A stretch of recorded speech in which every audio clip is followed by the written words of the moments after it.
Uchinchi halokatga eltadigan asosiy sabablardan va qatlun nafs allati harramallohu illa bil haqq. İnsonlarni o'ldirish. İnsonlar o'zlarini o'ldirish. O'zlarini o'ldirishlikka sabab bo'ladigan amallarda bardavom bo'lish. Biz aytmoqchimiz. Kim birovni o'ldiradi? Kim o'zini o'zi o'ldiradi? Xo'p, bugungi kunlarda biz qilayotgan ba'zi amallar o'zini o'zi o'ldirishgacha boryapti bugun. Giyohvand moddalar, mukkasidan ketish, haromda mukkasidan ketish yoki buni targ'ib qilish yoki bunga beparvo bo'lish.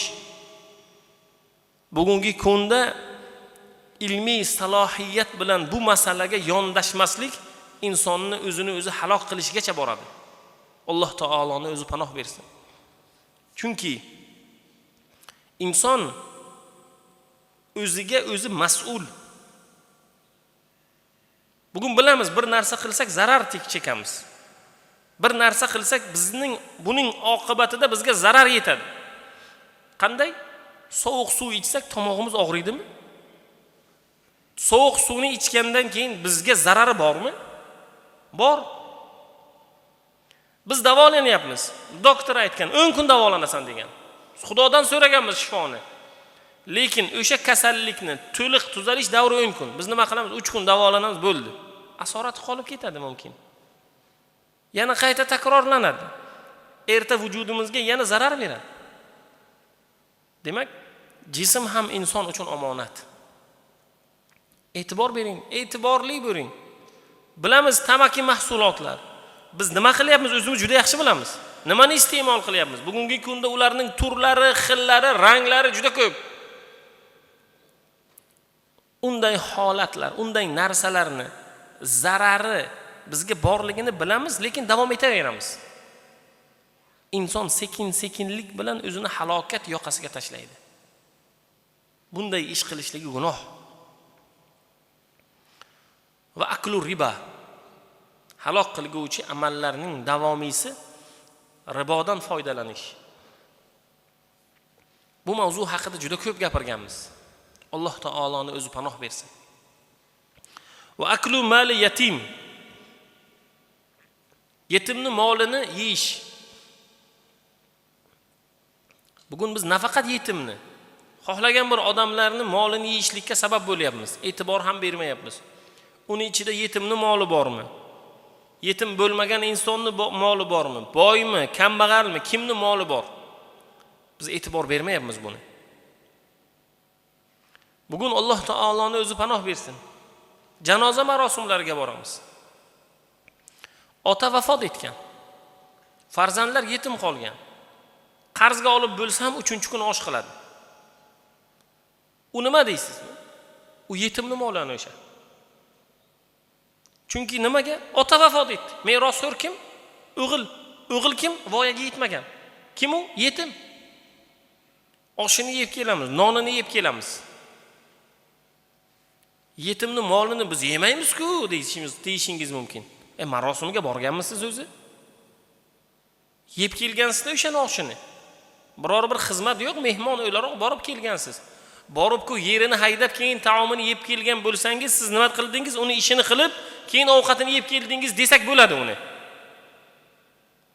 Bugungi kunda shunaqangi holatlar bor. 3dan keyin 7, 7dan keyin 20, 20dan keyin 40 marosimlar juda ko'p. Tagini olganda ota vafot etgan, u xonadon o'zi cho'kib boryapti. Yetimlarning moli o'zlari idora qila olmayapti. U oila unchalik imkoniyatli oila emas. Bormang birodar. Targ'ib qiling, qilmasin shuni. Odamlar nima deydi degan fikr bor. Odamlar-ku gapiraveradi. Payg'ambarlar, podshohlar, ularning ortlaridan gapirgan, Xudoning orqasidan gapirgan odamlar bizni ortimizdan gapirmaydimi? Shuning uchun e'tibor bermang. Va tavalla yawmaz zahf, urush kunida qochish. Ya'ni bu davlat himoyasida aytilinadigan hadis. Ya'ni urush bo'layotgan vaqtda, himoyaga davlat muhtoj bo'lgan vaqtda e'tiborsizlik qilib qochish. Bunaqa holatlarning misoli bizda ko'p. Nafaqat davlat, bir oila yordamga muhtoj. O'rtog'imiz bor, yordamga muhtoj. Otalari vafot etdilar. Qarzdor bo'lib qoldilar. Alloh taolo ularga fazl ko'rsatib qo'ydi, ustlariga sinov keldi. Nima qilamiz? Biz birinchi qochamiz. Nima deymiz? Mansabdan ketdi deymiz. Endi uni bizga foydasi tegmay qoladi deymiz. Bu ham nima? Kerakli kunda kerakli yordamdan qochish, birodar. Bu misollar juda ko'p. Mansabdan ketdi, tamom. Ko'rib ko'rmaganlikka olamiz. Ha, nima bir narsa yordam so'raydi. Chunki bizda mansabda turgan vaqtida bizga yordam bergan, yo boy bo'lgan vaqtida bizga yordam bergan. Birodar, yordam bering. Alloh fazl ko'rsatsin. U birodaringiz sizni molingizni kamaytirgan bo'lsa, Alloh taoloning o'zi sizga joyini to'ldirib beradi-ku. Bugun haqqoniy ishlarda bardavom bo'ling. Birovni haqqidan olib, birovga kerakli vaqtda yordam bermay, yetimni molini yeb, tejab, tergab, injiqlik qilib, undan keyin ehson qilishning nima foydasi bor? Undan ko'ra yo'l-yo'laka yetimga, o'rtoqlaringizga, ota-onangizga yaxshilik qilib hayotingizni davom ettiring. Qo'ldan kelgancha halokatga sabab bo'ladigan amallarni birovga nasihat qiling. O'g'lingizga, qizingizga, ayolingizga, aka-ukangizga, to'yinki ular ham najotga yetishsin. Alloh taoloning o'zi fazl bersin. Alloh yaxshilik bersin inshaalloh. Bir guruh oltin izlash uchun chiqdilar. Aytdilarki, falon joyda oltin bor ekan. Oltin yig'ib kelamiz. Yonlarida qoplar, idishlar, har xil narsalar bor. Ya'ni oltin yig'ib u joydan uylariga olib kelish uchun.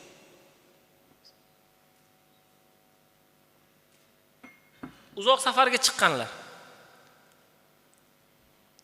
Tog' uyilgan tunel. Tunelni oldiga kelsalar, tuneldagi qo'riqchi aytdiki, birodarlar, tuneldan ot arava bilan bir kishi ko'mir olib etdi. Ko'mir. Oti unga quloq solmay ko'mirni har qayerga to'kib yuborgan. Imkoniyatlaringiz bo'lsa, oltin jamlaydigan idishlaringizga o'sha ko'mirlarni olib tuneldan chiqayotganda to'kib yuborasizlar. Shu bilan tunel ham tozalanadi. Shunga yordam beringlar dedi. Odamlar nima dedilar? Xo'p. Kimdir aytdiki, biz o'zi oltin yig'ishga boryapmiz. Bizning vazifamiz, missiyamiz ko'mirni tozalash emas, yo'l tozalash emas, oltinni yig'ish. Qop-qorong'u tunel boryaptilar. Odamlar mayli endi, tunel qo'riqchisi aytdi, 4 ta 5 ta olay endi, yolg'onchi bo'lmay deyishdi. Kimdir astoydil oltin yig'adigan idishlarini to'ldirib olishdi. Kimdir meni belim og'riydi, qaytayotganda men ko'proq oltin olib qaytishim uchun baquvvat bo'lishim kerak deb kimdir kamroq, kimdir ko'proq, kimdir o'rtacharoq holatda oldi. Shu bilan o'sha jarayondan o'tib tunel tugash joyiga kelganda butun qo'riqchilar aytdiki, endi orqaga qaytinglar sizlar. Bu joyda yo'l yo'q. Qaytib kelayotgan vaqtda ba'zilar aytishdiki, biz qaytib bir chetga to'kkanlar ham bo'ldi. Endi og'ir narsani bir olib chiqib, qaysilar aytdiki, yo'q, mayli, tunelni bu chetiga to'ka olmadik o'sha ko'mirlarni. Orqa tarafiga to'kib tashlaymiz. Harna bizdan keyingi odamlarni oyog'iga suqilmaydi. Bizdan keyingi odamlarga ozor bermaydi. Kimdir kamroq oldi, kimdir ko'proq oldi, kimdir dangasalik qilib yarim yo'lda tashlab yubordi. Qaytib o'sha qo'riqchini oldiga chiqsalar, ko'mir deyilgan narsani hammasi oltin. Kimdir kamroq olgandi, kimdir ko'proq olgandi, kimdir dangasalik qilib yarim yo'lda to'kib yuborgandi. Menga nima deb? Kimdir astoydil o'sha ko'mirlardan o'sha yo'lak toza bo'lsin deb haqiqatda ko'proq olgandi. Ya'ni nima? Hayotga haqqoniy yondashgandi. Shuning uchun azizlar, hayotga biz haqqoniy yondashsak, Xudoning roziligi uchun yondashsak, Alloh taolodan fazl o'laroq yondashsak, bu fazilatli. Bu barakotli narsa. Bu Alloh taoloning bizga bergan eng katta imkoniyatlaridan. Shuning uchun bizdan talab qilinadigan narsa nima? Haqqoniy bo'lishlik, haqqoniy mu'min bo'lishlik. Urush kunida, qiyin kunda, qiyin vaziyatda bizni ishimiz chiqib qoladi. Birodar, ozgina ishingizni to'xtatib turing. O'rtog'ingiz kasal bo'libdi. Bugun ishlasangiz ham o'sha-o'shasiz. 2 kun o'rtog'ingizni oldida dalda bo'lib tursangiz ham o'sha-o'shasiz. Bugun bir narsangizdan kechib o'rtog'ingizni xizmatida bo'lsangiz ham o'sha-o'shasiz, birodar. Hech qanaqangi ortiqlik va kamlik joyi yo'q. Bugungi kunda olib borilayotgan islohotlar, bugungi kunda Alloh taoloning fazli ila bugun barchalarimiz bularga guvoh bo'lib turibmiz. Islohotlarni qarang. Bugun aytayapmiz. Har bir mu'min musulmon birodarining g'amida yursa, birodarining og'irini yengil qilishlikka harakat qilsa, Alloh taolo qiyomat kunidagi og'irliklarni Alloh taoloning o'zi oson qiladi. Bugun ham bizga qoida shu. Bugungi kunda o'rnak o'laroq bugungi kundagi islohotlar, prezidentimiz ham falastinlik ayollar va bolalarni O'zbekistonga olib keldilar. Bu ham nima? Bag'ri kenglik, birovning mushkulini oson qilish, rahmu shafqat, Alloh taolo bergan fazildan, bergan imkoniyatdan foydalanib bu narsa bilan Xudoning roziligini topish. Va bu narsa bizga barchamizga o'rnak bo'lishligi kerak. Agar mu'min musulmon birovni musibatidan qochsa, menga nima desa, o'zini chetga olib tursa, ertaga Alloh taolo qiyomat og'irligi, savol-javob, erta qiyomatni dahshatiga holiga tashlab qo'yadi uni. Shuning uchun bugun Alloh taolodan fazl so'ragan holatda hamma imkon qadar yaxshilikda bardavom bo'lsin. Qo'lidan kelgancha birodarining g'amida yursin. Birodarini og'irini yengil qilishlikda oz bo'lsa ham hissa qo'shsin. Bu ishlarda barchamizda o'rnaklar, tavsiya olishligimiz uchun, ilm olishligimiz uchun, o'rganishligimiz uchun iqtiboslar juda ham ko'p. Mana shuning uchun bugungi vaqt va soatlarda hamma haqqoniy bo'lsin.